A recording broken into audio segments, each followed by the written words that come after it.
तो आज हम क्या स्टार्ट करने वाले हैं, बायोडाइवर्सिटी।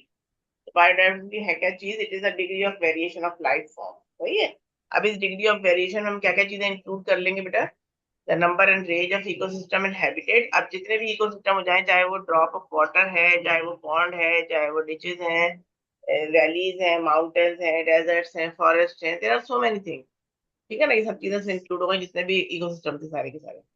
अब इकोसिस्टम क्या होता है? आई टोल्ड यू कि इकोसिस्टम के मीनिंग होते हैं, जब हम कम्युनिटी प्लस एनवायरनमेंट दोनों एक साथ स्टडी करें तो उसको इकोसिस्टम कहते हैं। Eco is the word which means home. Home यानी हैबिटेट की इसमें बात हो रही है, और एनवायरनमेंट की बात हो रही है, किस एनवायरनमेंट में, किस हैबिटेट में कौन सी चीज सर्वाइव कर रही है। The number of different species in the ecosystem and there relative abundance. Biodiversity में एक चीज हम और स्टडी करते हैं, डिफरेंट स्पीशीज का नंबर कितना है और उनकी अबंडेंस कितनी है। टोटल नंबर कितना है? सपोज ऑल टुगेदर वहां पे 50,000 स्पीशीज आर सर्वाइविंग। तो अगर 50,000 स्पीशीज सर्वाइव कर रही हैं, तो उनमें से कौन सी वाली का नंबर कितना ज्यादा है? बिकॉज नंबर ऑफ स्पीशीज और अबंडेंस ऑफ द स्पीशीज से बड़ा फर्क पड़ता है इकोसिस्टम के सरवाइव करने पे। क्यों? क्योंकि उन चीजों का सर्वाइवल रेट बढ़ जाता है और वो एक्सटिंक्ट होने से बच जाती हैं चीजें जिनमें के बड़ी वेरिएशन भी है और उनका नंबर भी ज्यादा है पॉपुलेशन में। क्यों? क्योंकि वो अपनी कैरेक्टरिस्टिक फर्दर नेक्स्ट जनरेशन में ट्रांसफर कर सकते हैं। ठीक है ना। फिर उनकी नेक्स्ट जनरेशन अपनी नेक्स्ट जनरेशन में ट्रांसफर करती है, तो वो एक्सटेंशन से बच जाते हैं एक तरीके से। फिर वो कह रहा है तीसरा पॉइंट क्या होता है जिसमें हम बायोडाइवर्सिटी को जिसमें हम स्टडी करते हैं, genetic variation with in each species. अब हर स्पीशीज में जेनेटिक वेरिएशन कितनी है? लास्ट टाइम जब हम आपको पढ़ा रहे थे तो आपको बताया था ना कि जेनेटिक वेरिएशन जो होती है उसके तीन मेजर कॉजेज थे और चौथा म्यूटेशन भी होता है। सही है। And what are the different causes of the Yes. Genetic variation? Genetic variation की थ्री मेजर कॉजेज मैंने आपको बताई थी, वो क्या क्या हो सकती हैं। नंबर वन था आपके पास, Crossing over, yes, number one is crossing over during random the mating prophase. Second is और द, random mating और जो होता है independent assortment. हाँ, number one is crossing over,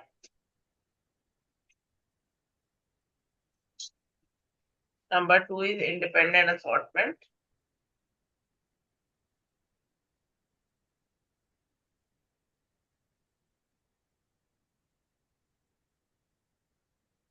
ये हो रहा है प्रोफेज में, प्रोफेज वन से पहले ही हो जाता है, स्टार्ट होने से पहले।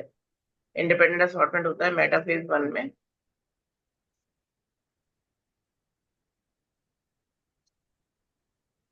मिसेस अब क्लास तीसरी हुई चीज थी? आ जाती है, सॉरी, क्लास हुई थी आज स्कूल में? कोई आया ही नहीं तो। अच्छा। और मेरी आज एक्स्ट्रा क्लास थी प्रैक्टिकल की, तो मैं वहां पे थी ऊपर।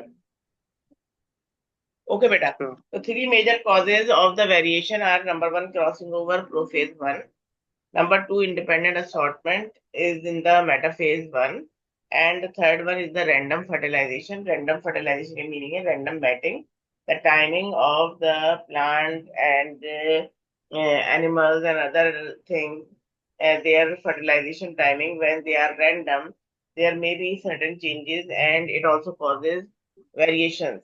And so, and the fourth one is the mutation. Mutation is another cause of the variation in the species, right? So diversity means variation, and variation is caused by these factors. Coming back, some areas of the world have a very high biodiversity. I told you that the tropical rainforest, they have a lot of variety. Even one plant, they can have a lot of species of the different insect over there.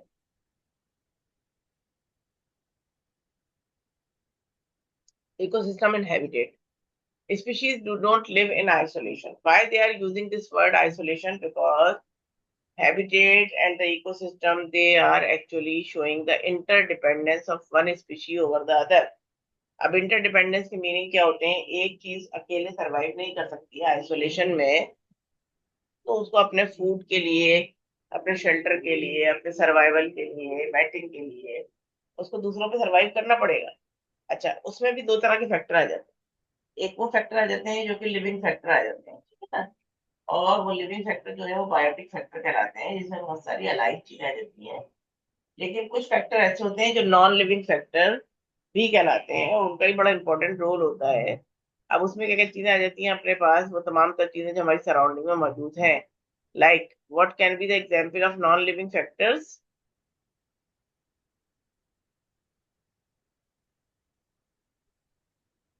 Means water, air, sunlight है, air है, sunlight, pH of rain soil है, water, food. And oxygen का amount है, air है। These are the non living factors on which we have to depend. Even salinity of the soil जो है, water जो है, ये सब चीजें हमारे लिए जरूरी है। An ecosystem is relatively self-contained interactive community of the organism and the environment in which they live and with which they interact. उन्होंने दो बातें की हैं, एनवायरमेंट जहाँ पे वो रह रहे हैं एंड एनवायरमेंट वो एनवायरमेंट जिसमें वो इंटरेक्ट करते हैं। ये बड़ी इंपॉर्टेंट चीज है, ठीक है ना। तो इकोसिस्टम क्या है? सेल्फ कंटेन्ड इंटरैक्टिंग कम्युनिटी है। Community means a group of population when they live together they make a community. लेकिन कम्युनिटी को अगर हम एनवायरनमेंट के साथ कनेक्ट कर रहे हैं, जहाँ वो रहते हैं, जहाँ वो इंटरेक्ट कर रहे हैं, उनका रोल क्या है इकोलॉजिकल नीचे, तो उनका क्या रोल होता है अपने इकोसिस्टम में, ये सब बातें जो है मिला के कलेक्टिवली अगर हम इसको देखते हैं तो ये इकोसिस्टम बन जाता है। A forest ecosystem includes the community of organism and the soil. Forest ecosystem में क्या आ जाता है? कम्युनिटी आ जाती है ऑर्गेनिज्म की, डेड लीव्स आ जाती हैं जहाँ पे जो लेटर फॉर्म कर रही हैं, रेन वाटर आ जाता है स्ट्रीम में, इसमें एयर आ जाती है, मॉइस्चर आ जाता है ये ना, रॉक्स आ जाते हैं, फिजिकल और केमिकल फैक्टर आ जाते हैं जो वहां पे ज्यादा इन्फ्लुएंस अपना प्ले कर रहे हैं। तो हम उसको कहते हैं बायोडाइवर्सिटी।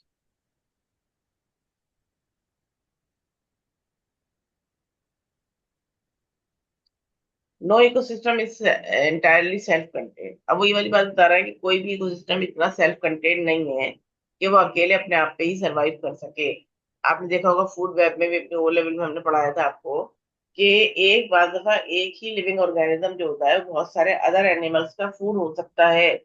तो वो सेल्फ कंटेन्ड नहीं है कोई भी इकोसिस्टम, और वो एक दूसरे पे इंटरडिपेंडेंट है। Many birds for example migrate from one ecosystem to another, often over very great distance to find food and to breed। और उनको अपनी जगह पे जहाँ पे वो रह रहे हैं उनके सर्वाइवल के चांसेस कम हो रहे हैं, फूड है, शेल्टर है, मैट्स है, they are not available over there, they have to migrate over long distances, और हजारों किलोमीटर दूर चल भी देते हैं और मूव कर जाते हैं कभी कभी, ठीक है ना। तो इकोसिस्टम ऑन डिफरेंट स्केल्स, हम इकोसिस्टम को डिफरेंट स्केल्स पे मेजर कर सकते हैं। स्मॉल पॉन्ड भी हो सकता है, मैंने कहा ड्रॉप ऑफ वाटर भी हो सकता है, माइक्रो ऑर्गेनिज्म बहुत सारे हों, उसको भी इकोसिस्टम कह सकते हैं हम।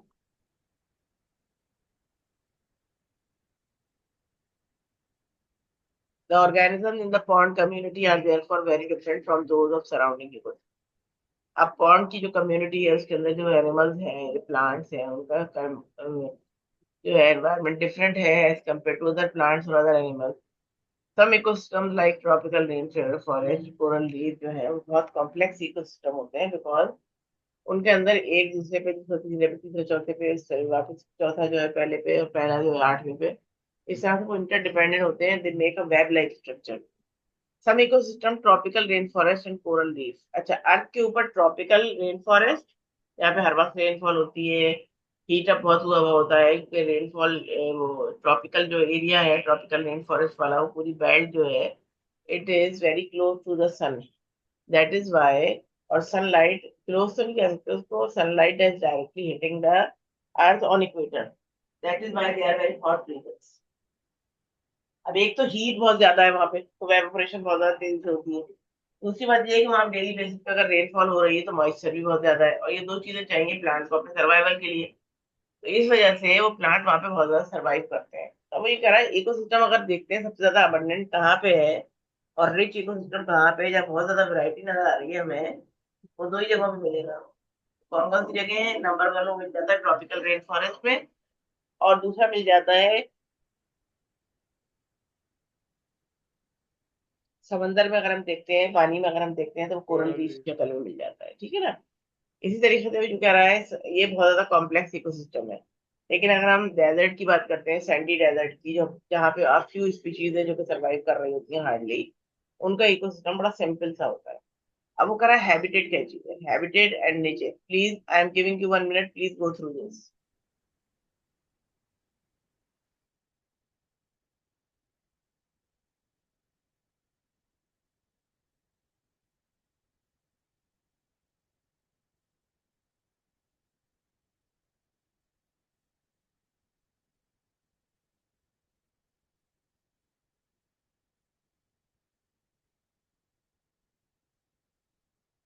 हो गया।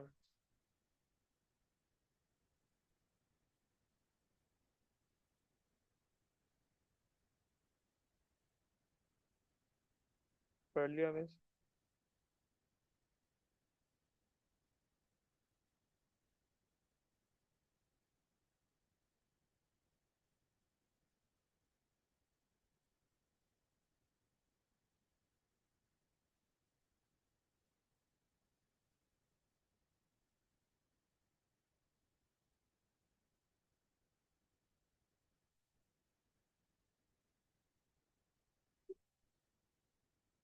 मिस पढ़ लिया।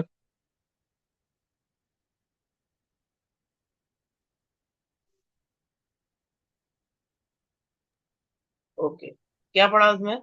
हमने ये देखा यहाँ पे कि हैबिटेट जो होता है वो एक ऐसी जगह है जहाँ पे स्पीशीज रहती हैं, उनका वो होम है एक तरीके से, ठीक है ना।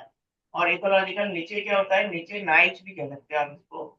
ये क्या चीज होती है, ये वो है जो इसका इंटरेक्शन है अपने एनवायरनमेंट के साथ, and what important role it is playing over there, ठीक है। And niche is the role of an organism in the ecosystem, and it is how the organism fits into the ecosystem. अब वो कह रहा है organism niche describes where it is and how it obtains energy and how it interacts with both physical environment with other species. अब यहाँ पे ecological नीचे में अगर ये एग्जाम्पल दिखा रहा है, ये egret includes the fresh water ecosystem. यहाँ पे ये बर्ड की तरह का जो एनिमल खड़ा हुआ है, इसने where it spend a lot of time feeding, and it also includes nearby trees where it roost and nest. वहां पे ये रहता भी है और वहां पे अपने घोंसले भी बनाता है नियर बाय ट्रीज पे। तो ये इसका इसका अपना ये इकोलॉजिकल नीचे हो गया, क्यों? क्योंकि ये इस जगह पे अपना इंपॉर्टेंट रोल प्ले कर रहा है, and it is connected to the environment. It is almost impossible to provide a complete description of the nature of any organism because there are so many ways in which one organism interact.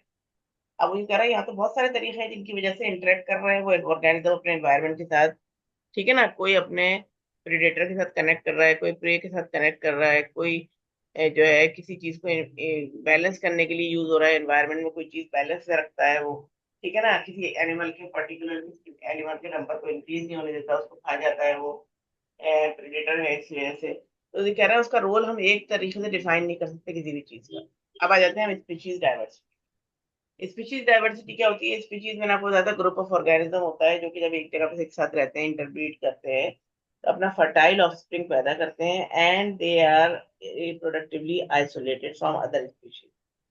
इसको species diversity कह रहा है। Species diversity की meaning कितनी species किसी particular area में मौजूद है, and how much abundance of each species is there. तो डिफरेंट स्पीशीज की डिफरेंट अबंडेंस है, और उनकी इवननेस ऑफ अबंडेंस कितनी है। इवननेस ऑफ अबंडेंस मीन जब अबंडेंस में बहुत ज्यादा अप डाउन नहीं हो रहा है और वो इवन है, पॉपुलेशन में हर तरफ फैली हुई है, किसी एक पर्टिकुलर जगह पे नहीं है, किसी एक पर्टिकुलर एरिया में नहीं है, इसको कहते हैं इवननेस ऑफ अबंडेंस। यानी हर तरह से ये प्रॉपरली तरीके से डिस्ट्रीब्यूट हुई है, ठीक है ना। तो उसकी अबंडेंस और उसकी इवननेस दोनों चीजें बड़ी काउंट होती हैं। अब क्या होता है, अगर पॉपुलेशन किसी एक जगह पे कोई पर्टिकुलर नेचुरल डिजास्टर आ गया है और वो पॉपुलेशन सिर्फ वहीं पर ही थी, तो वो तो ऑल ऑफ अ सडन खत्म हो जाएगी, एक्सटिंक्ट होने के चांसेस बढ़ जाएंगे। लेकिन अगर वही पॉपुलेशन पूरे एरिया में बराबर से मौजूद थी हर जगह पे, तो क्या होगा? अगर नेचुरल डिजास्टर की वजह से कोई बड़ा वो आएगा भी, नुकसान होगा भी, तो सिर्फ उसी पॉपुलेशन का होगा जहाँ पे वो डिजास्टर ने हिट किया है। अदरवाइज वो पूरा एरिया जहाँ पे पॉपुलेशन मौजूद है वो खराब नहीं होगा, and it is not going to have the loss of the species, right. So it also shows the number of trees of different species that were recorded in the similar ecosystem. Similar ecosystem में वो ये कह रहा है कि number of species जो record की गई हैं, how they are present over there. अब नंबर ट्रीज की स्पीशीज में number, suppose they are giving the names A B C D E F, right? So these are the names they have given to the different species of the tree. Ecosystem 1 में ये 45 है एक का number, और ecosystem 2 में एक का number 65, ठीक है ना? लेकिन अगर आप देखते हो ऊपर से नीचे तक, तो इकोसिस्टम 1 में जो है, एक तो स्पीशीज जो है नंबर ज्यादा था उनका, दूसरी बात ये है कि वो इवनली डिस्ट्रीब्यूटेड थी, या उनका नंबर इतना कम नहीं था कि they are going to become extinct. इतना छोटा नंबर नहीं है उनका इस इकोसिस्टम 1 में कि वो एकदम से एक्सटिंक्ट हो जाएंगे। लेकिन इकोसिस्टम 2 में जो स्पीशीज है, एक तो खत्म ही हो गई है नाउ, जीरो हो गई है वो, ठीक है ना, खत्म हो गई है। दूसरे 4 और 5 जो स्पीशीज का इन्होंने नाम दिया था, उनका नंबर कितना रह गया ई और एफ का, इन्होंने नाम ऐसे रख लिए थे अपने अंदाज से। ई और एफ जो है वो पॉपुलेशन में वो 5 या 4 है। इसका मकसद है they are close to the extinction, और बहुत जल्दी एक्सटिंक्शन। एंडेंजर्ड हो गई। सॉरी। एंडेंजर्ड हो गई। हाँ, coral reef have a very high biodiversity. जो अभी मैंने आपका जिक्र किया कोरल रीफ का, समंदर के अंदर यहाँ पे बहुत बड़े बड़े एनिमल्स है जिन्होंने बाइंड होके एक दूसरे के साथ एक चट्टान की तरह, एक बहुत बड़ी रॉक की तरह बना ली है, वो कोरल रीफ कहलाती है। उनमें कोरल्स होते हैं। कोरल क्या होते हैं, देखने में प्लांट लग रहे होते हैं लेकिन होते वो एनिमल्स हैं, and they are covered with calcium carbonate. तो कैल्शियम कार्बोनेट से कवर होने की वजह से उनको क्या फायदा हो जाता है, एक तो बहुत ज्यादा हार्ड हो जाते हैं, दूसरी बात ये कि दे मेक द सनलाइट से होम। प्रोटेक्शन। हाँ, प्रोटेक्शन दे रहे हैं स्ट्रक्चर को, number 1। Number 2, they become the home of a lot of species inside the water. Fishes हैं और बहुत सारे अदर एक्वेटिक एनिमल्स हैं, उनके अंदर रहते हैं। This is the home for them, ठीक है ना? तो स्पीशीज डाइवर्सिटी जो है वो बहुत इंपॉर्टेंट चीज है इकोसिस्टम के लिए। और हाई स्पीशीज डाइवर्सिटी जो होती है, वो किसी भी इकोसिस्टम को ज्यादा स्टेबल कर देती है। It makes in any ecosystem more stable. तो जितनी ज्यादा डाइवर्सिटी उतना ज्यादा स्टेबल इकोसिस्टम, और जितनी ज्यादा इवननेस है उतना ज्यादा उसके चांसेस बढ़ जाते हैं सर्वाइवल। फिर से बताया मैं। मैंने कहा जितनी रिपीट करें ज्यादा मैं। डाइवर्सिटी उतना ज्यादा स्टेबल हो जाता है इकोसिस्टम। अच्छा। Variation leads to diversity, diversity leads to stability, diversity के साथ उन्होंने एक बात और कही है, स्टेबिलिटी, और डाइवर्सिटी के साथ उन्होंने इवननेस की भी बात की है। Evenness, evenness event of the मतलब। अबंडेंस। अबंडेंस में इवननेस कितनी है? अबंडेंस में ऐसा तो नहीं है कोई स्पीशीज बहुत ज्यादा है, कोई बिल्कुल ना होने के बराबर है। इवननेस तो ना होगी ना, एक का बहुत ज्यादा हो गया होल्ड एरिया पे, और एक बहुत कम है, राइट?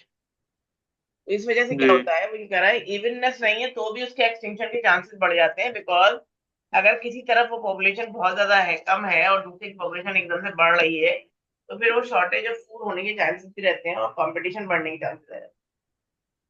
हाईली डाइवर्स अच्छा। Ecosystem have greater resilience.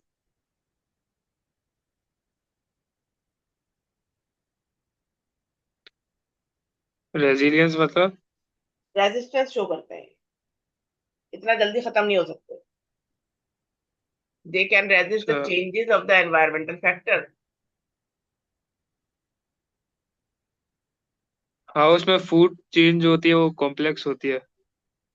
Food chain complex होती है, फूड वेब की ऑल्टरनेटिव। तरह बन जाता है उसके ऑल्टरनेटिव अंदर। होते हैं फूड पर। हाँ, और दूसरी बात ये है कि वो एक दूसरे पे इंटरडिपेंडेंट है, तो एक के ना होने से बाज दफा इतना लॉस नहीं हो रहा होता है, क्योंकि दूसरी स्पीशीज जो होती है जी। तकरीबन ऑलमोस्ट मोर और लेस वही रोल वही प्ले कर रही होती है। सम इकोसिस्टम आर डोमिनेटेड बाय 1 और 2 स्पीशीज, जो अभी हम ऊपर एग्जाम्पल देख रहे थे बी वाले इकोसिस्टम में, कि उसमें जो है इकोसिस्टम में क्या हुआ था, कुछ स्पीशीज बहुत ज्यादा डोमिनेट कर रही थी और कुछ स्पीशीज ऐसे तो खत्म हो रही हैं, ठीक है ना? एग्जाम्पल उन्होंने जी। दी है फ्लोरिडा की pine forest, natural pine forest की एग्जाम्पल दे रहा है फ्लोरिडा में, और टेम्परेट फॉरेस्ट कनाडा में एग्जाम्पल दे रहा है, जिसमें कुछ ही स्पीशीज हैं प्लांट्स की, ट्रीज की, जो कि सर्वाइव कर रही हैं। बहुत सारे प्लांट ऐसे हैं जो वहाँ पे अवेलेबल ही नहीं है, और वहाँ पे है ही नहीं, सर्वाइव ही नहीं कर रहे हैं। तो tropics are important centre for biodiversity. This may be because living conditions are not too extreme, no frost, no ice, no snow. तो वो कह रहा है ट्रॉपिकल लैंड जो है ना, ट्रॉपिकल लैंड जो मैं अभी बता रही थी कि ये इक्वेटर के दोनों तरफ का पार्ट होता है, इधर ये ट्रॉपिक्स कहलाती है। ये वाला पोर्शन जो है ना, ये काफी हेल्दी पोर्शन समझा जाता है अर्थ के ऊपर रहने के लिए। This is the zone where most of the life is present, because एक तो हमारे पास ये कंडीशन आ जाती है, एक्सट्रीमली क्लाइमेटिक कंडीशन आ गई यहाँ पे पोलर रीजन में। ये इक्वेटर है जिससे एक्सट्रीमली क्लाइमेटिक हॉट कंडीशन आ गई। अब बचा क्या हमारे पास, सब ट्रॉपिकल रीजन बचते हैं जो मॉडरेट क्लाइमेटिक कंडीशन की वजह से उनमें पॉपुलेशन बहुत ज्यादा होती है, प्लांट भी बहुत ज्यादा डाइवर्सिटी अपनी शो कर रहे होते हैं। सिर्फ एनिमल नहीं, प्लांट की बहुत ज्यादा स्पीशीज होती है।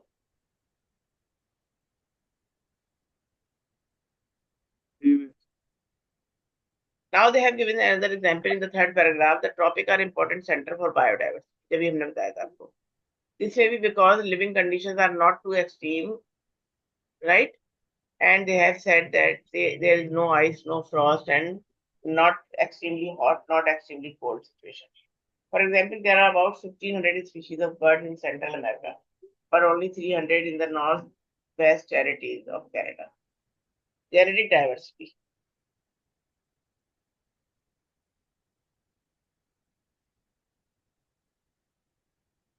ये थी genetic diversity.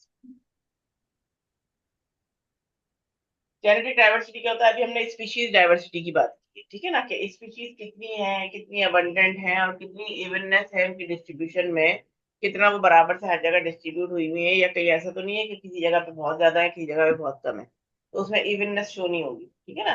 अब आ जाती है जेनेटिक डाइवर्सिटी। जेनेटिक डाइवर्सिटी की मीनिंग है जीन, जीन पूल कितना बड़ा है, and how many species are living over there,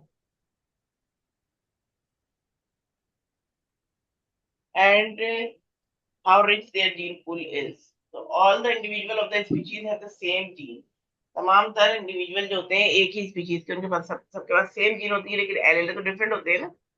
अब एलएलए का मकसद क्या होता है, प्लांट एनिमल में, अगर ह्यूमन की एग्जांपल ले लो, हर हेयर कलर है, किसी का ब्लैक है, किसी का ब्राउन है, किसी का गोल्डन है, किसी का ब्लॉन्ड है, किसी का कैसा है, तो हर एक के अलग अलग कलर होते हैं, डिफरेंट डिफरेंट। तो वो कह रहा है तो कैरेक्टरिस्टिक एक ही, जीन तो वही है, लेकिन उस पर एलएलए डिफरेंट हो गई, शक्लें अलग अलग नजर आ रही हैं। इस तरह कह रहा है genetic diversity with in the species can be assessed by finding out what proportion of gene have different allele and how many allele there are for each gene. तो मुझे कह रहा है अगर जेनेटिक डाइवर्सिटी हमें देखनी है किसी भी स्पीशीज की, तो हम दो तरीकों से इसको असेस कर सकते हैं। And how can we find out the genetic diversity of any species?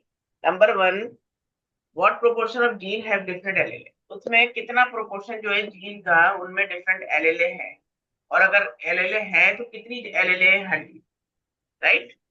So we have to see these two factors when we are observing the genetic diversity in any particular area or in any particular country or ecosystem, right?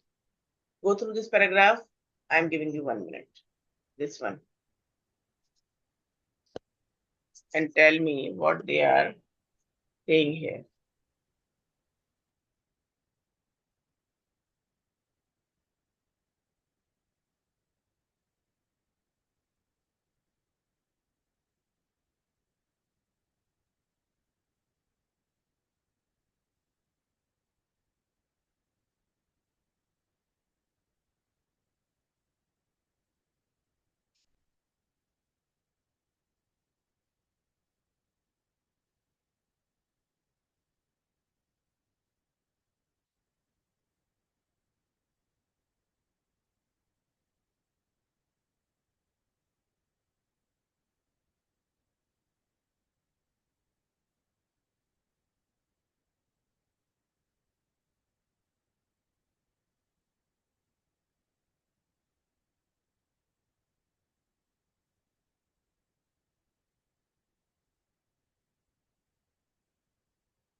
हो गया।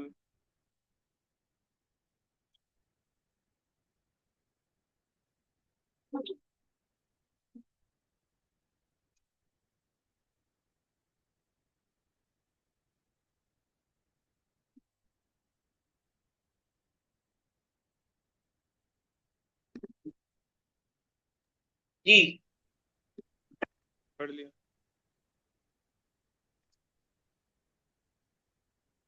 What do they want to say here about the genetic diversity?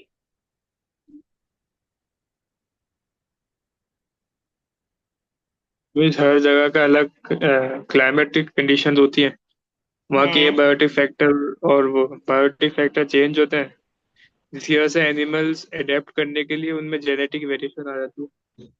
सही है।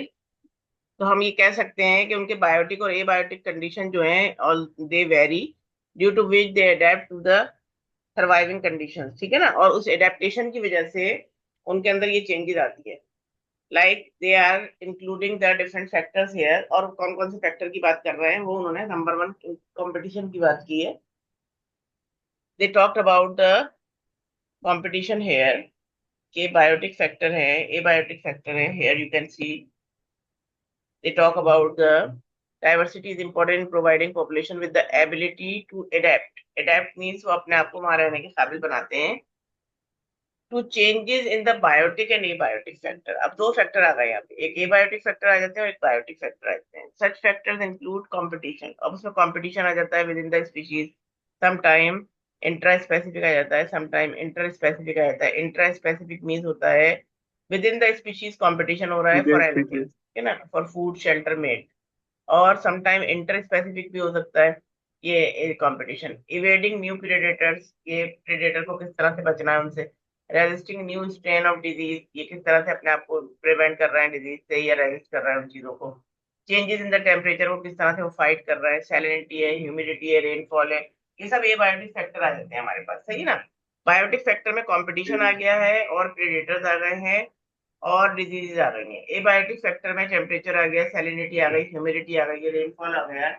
So there are so many things which they are fighting with and they are going to survive in their environment, right? So in this way, there is certain adaptation which make them survive in a particular environment. Genetic diversity है क्या चीज? All the allele of the gene in the genome of a species known as genetic diversity. अब बात कर रहे हैं assessing species diversity. अब species diversity अगर हमें किसी जगह पे मालूम करनी होती है तो we adapt the method of sampling, right. I told you that sampling is a method जिसके अंदर वो रैंडम सैम्पलिंग करके अनबायस्ड रिजल्ट निकाल सकते हैं, ठीक है। तो most obvious species are the large plant, और कुछ लार्जर एनिमल्स होते हैं या बर्ड स्पीशीज होती हैं जो हमें पहली दफा में नजर आ जाती हैं देखने से ही, ठीक है ना। तो वो यहाँ पे ये कह रहा है कि the first task when assessing species diversity is identify and catalog the type of organism present and build a species list। तो सबसे पहला काम क्या करना होता है जब हम स्पीशीज डाइवर्सिटी को फाइंड करना चाहते हैं, तो first task is to make a catalogue, जिसमें हम पहला प्रोसेस है आइडेंटिफिकेशन का, कैन वी आइडेंटिफाई देम। अच्छा, आइडेंटिफिकेशन भी इतनी जरूरी नहीं होती है। अगर हमें उस चीज का नाम नहीं पता है और हमें सिर्फ ये पता है कि ये उस प्लांट से दूसरा डिफरेंट लग रहा है लेकिन ये इससे मिलता जुलता प्लांट है, तो हम ये समझ जाएंगे ये दोनों प्लांट एक ही प्लांट स्पीशीज है, सही ना। तो ये आइडेंटिफिकेशन और कैटलॉग करना, उसकी एक लिस्ट बना लेना, ये पहला टास्क हो गया, ठीक है ना। दूसरा क्या कह रहा है, biologist use identification keys to name the organism that they find. There are different form of keys. Some have drawings or photographs with identification. Other ask a series of questions. The most common this is the dichotomous key. ठीक है ना। अब डायकोटोमस की of branching वो उसको use करते हैं और उसके जरिए वो अंदाजा लगा लेते हैं कि भाई अगर ये एनिमल है तो इसमें जो है क्या बैकबोन है या नहीं है। अगर बैकबोन नहीं है तो इनवर्टिब्रेट में डाल दो, बैकबोन है तो वर्टिब्रेट में डाल देते हैं। इस तरह वो प्लांट देखते हैं कि प्लांट के अंदर अगर वो देख रहे हैं कि डायकोटोमस की है, उसके अंदर वेनेशन जो है डायकोटोमस की के अकॉर्डिंग वेनेशन है, लीफ में रेटिकुलेट है कि पैरेलल है। पैरेलल होती है वो तो पैरेलल वेनेशन होगी लीफ के अंदर और लॉन्ग लीव्स होंगी, तो उसको वो उठा के डाल देते हैं किस चीज के अंदर, उसको रख देते हैं वो मोनोकॉट लीफ के तौर पे ऐसे। और अगर लीव्स उनको ऐसी नजर आ रही होंगी, इसमें मिडरिप भी नजर आ रही है, वेन्स भी नजर आ रही है, वेन्स का एक नेटवर्क नजर आ रहा है उनको उसके अंदर पूरे जाल की तरह, तो फिर वो समझ जाएंगे ये डायकॉट है तो उसको डायकॉट कैटेगरी में डाल दो। तो वो कर रहे हैं पहले तो उस पर रिसर्च करके पहचानने की कोशिश करते हैं, फिर उनके कुछ नाम रख देते हैं। अगर नाम भी उनको नहीं आते हैं तो फिर वो डायकोटोमस की के जरिए उसको फाइंड करने की कोशिश करते हैं। तो this is the first thing, first task what they are doing. Then at first it is good idea to do timed search throughout the area you are studying to see how many of the different organisms are surviving over there. ठीक है ना? और उसमें से हमने कितनी collect कर ली है. Now see how many species we can collect and identify. If you cannot identify particular species, take a photograph of them and name the species A, B, C, D. हम उनके नेम अपने अंदर से रख सकते हैं कुछ भी अपनी आइडेंटिफिकेशन के लिए. Some animal will be hard to find and collect. तो स्पेशली स्मॉल वंस जो होते हैं, जो बहुत टाइनी बीटल्स हैं या पूटर्स के जरिए, वो स्मॉल पीस ऑफ अपरेटस होता है जिससे वो दिखा रहा है यहाँ पे इसमें के बुक के अंदर कि किस तरीके से वो पूटर के जरिए जो है थोड़ा सा वाटर जो है सक करके उसके अंदर, और स्मॉल एनिमल जो प्लास्टिक बैग में डाल रहे हैं, they can be removed and studied and identified using a hand lens and then returned to their habitat.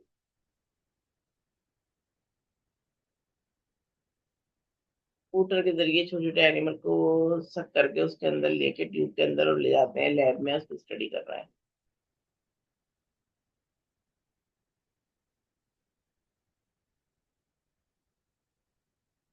It is rare to try to catalogue everything.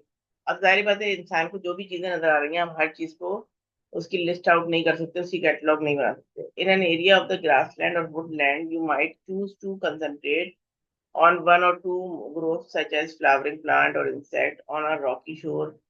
हम उसमें बहुत सारी और ऑर्गेनिज्म, सीवीड हो गए, मॉलस्क हो गए, या कोई और चीज को हम कॉन्सेंट्रेट कर सकते हैं. हम हर चीज वहां पे जो वहां पे मिल रही है, हम हर चीज को ना स्टडी कर सकते हैं ना हम वहां से हर चीज को कलेक्ट करके उनको कैटलॉग कर सकते हैं. बिकॉज बहुत सारे ऐसे एरियाज है, जैसे उसने एग्जाम्पल दिए बुक के अंदर, कि बहुत सारे ऐसे एरियाज भी हैं अर्थ के ऊपर, लाइक उन्होंने ट्रॉपिकल रेन फॉरेस्ट की और कोरल रीफ की एग्जाम्पल इसीलिए दी है कि it is hard to find the species, because उनके ऊपर एक एक ट्री के ऊपर मोर देन 1200 स्पीशीज सिर्फ इंसेक्ट्स की हो सकती है. तो इसलिए it is not an easy task.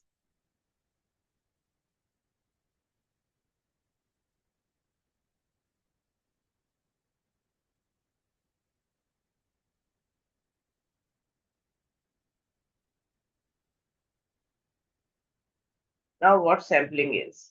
अब सैम्पलिंग के मेथड में हम देख रहे हैं सबसे पहले how will find out which species are present in the ecosystem and the population size of each of them. ठीक है, अब हमें पता कैसे चलेगा. We have a quadrat method. अब वो क्वाड्रेट मेथड, ये रेड कलर का स्क्वायर शेप में दिखा रहा है, ये क्वाड्रेट कहलाता है. और इस क्वाड्रेट को वो रेंडमली बहुत सारी जगहों पे, डिफरेंट जगहों पे इस तरह से रख देते हैं इस क्वाड्रेट को. और जब ये क्वाड्रेट डिफरेंट जगहों पे रेंडमली रखे जाते हैं, तो बाद दफा वो बड़े क्वाड्रेट को टेप किससे बना के उसके अंदर छोटा क्वाड्रेट रख देंगे. उससे पता क्या चलेगा जो जो स्पीशीज वहां पे मौजूद हैं, कौन कौन सी स्पीशीज वहां पे मौजूद हैं, ये पता चल रहा है. वहां पे ग्रासेस हैं, हर्ब्स हैं, शर्ब्स हैं, ट्रीज हैं, कौन सी चीजें मौजूद हैं. सही है, उससे वो they find out this thing. तो यहाँ पे यही वाली बात कर रहा है. Sometime possible if the area is very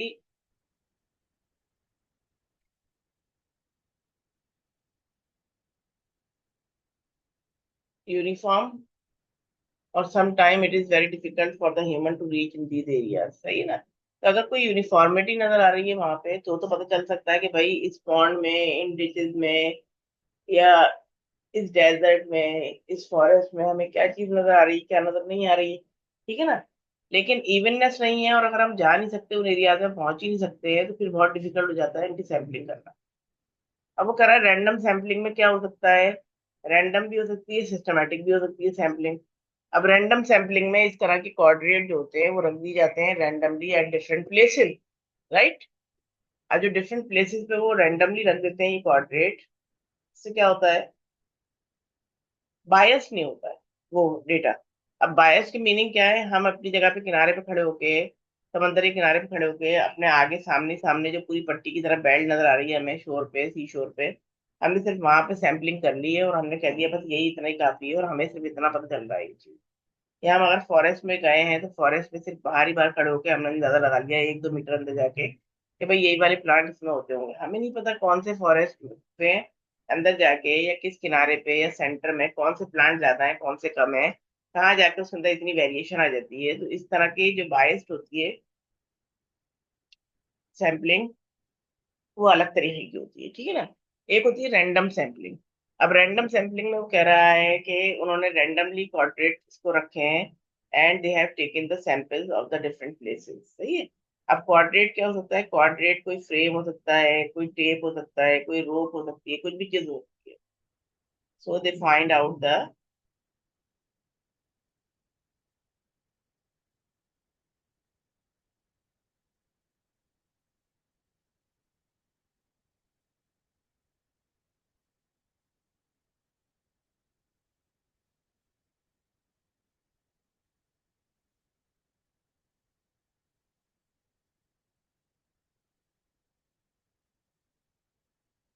you can see here, they find out the number of species has shells which are present over, right?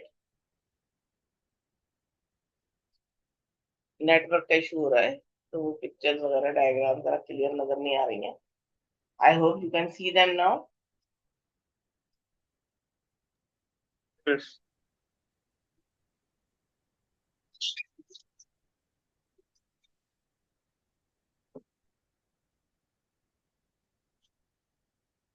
It has become very slow.